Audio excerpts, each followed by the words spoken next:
Spending is out of control. We're going to have a deficit this year, $1.8 trillion.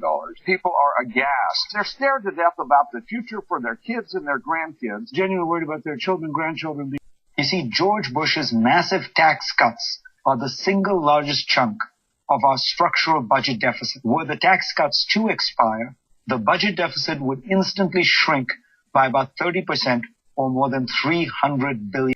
Let's extend the tax cuts. Let's extend them. Let's just go with Kent Conrad's plan and extend these tax cuts for 2 years. I am not for raising taxes on the American people. We cannot allow for even talk of raising taxes.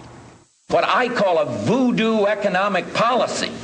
You're saying extend the tax cuts that aren't paid for and cut the deficit. I think it's apples and oranges. What I call a voodoo economic policy.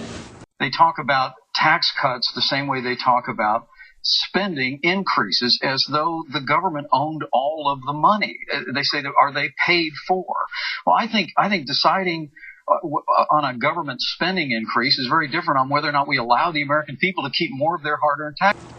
What I call a voodoo economic policy.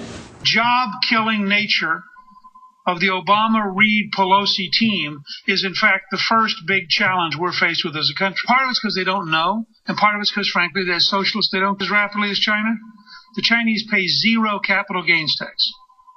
If we had zero capital gains tax in the United States, we'd be building factories, founding companies, creating jobs. When President Bush imposed those tax cuts, they actually generated economic growth. They expand the economy. They expand tax revenue.